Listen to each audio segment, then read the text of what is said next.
El abuelo se levanta y se prepara para afeitarse. Cree que la espuma se ha puesto mala. Coge el bot y él lo mira bien. Y veo que tiene una etiqueta nueva encima. La despega y resulta que es espuma de poliuretano. Entiende al momento que esto es cosa de su nieto. El abuelo se pone tan furioso que se da una torta en la cara. El yerno el oa des del pasillo. Abre la puerta y veo al abuelo pegándose a sí mismo.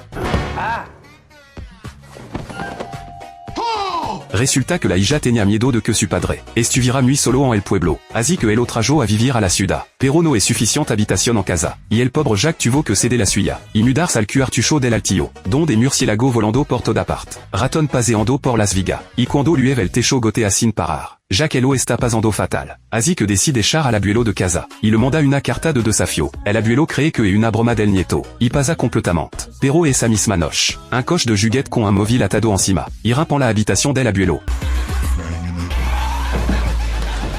Y al marcharse deja una notita. El abuelo quiere saber que le ha escrito su nieto. People who steal other people's rooms should not sleep well. Al día siguiente, la nieta ve un tarot de cristal en la habitación. Y dice que quiere una canica. El abuelo va a cogerla. Pero el tarot no se mueve ni un milímetro. Tira con toda su fuerza. Y el abuelo explota de rabia. Sabe perfectamente que detrás de esto está Jack. Y esa noche el abuelo cita a Jack para hablar en secreto. Acepta el desafío, pero pone su condición. Primera que nadie se enterre. Segunda que nadie de la familia salga herido. Jack Elo acepta todo. Y la guerra entre abuelo y nieto arranca oficialmente. Al día siguiente el abuelo está escuchando un disco. Cuando el toca disco empieza a girar cada vez más rápido. Baja la vista a ver qué pasa. Luego coge su destornillador eléctrico, y se va directo a la habitación de al lado de la de Jack. Mientras tanto Jack está en alcohol, contando a su amigo Elo del abuelo. Dice que le ha echado salsa picante en el café, y que el abuelo ahora mismo debe estar sufriendo el suyo. Pero la que se leva el palo es la madre.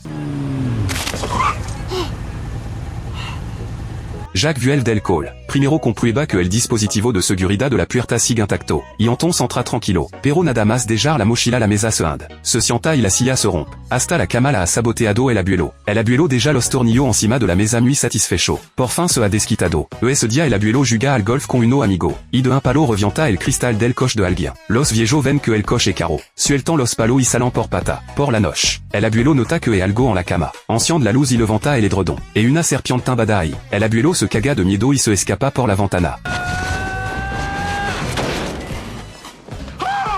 De día la serpiente se cuela en el coche de la madre, y ella no se entra de nada, hasta que está parada en un semáforo, y la serpiente sale rectando del asiento. La mujer se queda histérica del susto. En ese momento pasa un policía de tráfico en moto, y el mismo agente de Hunt. Pero el que le pasa esta vez es todavía más surrealista.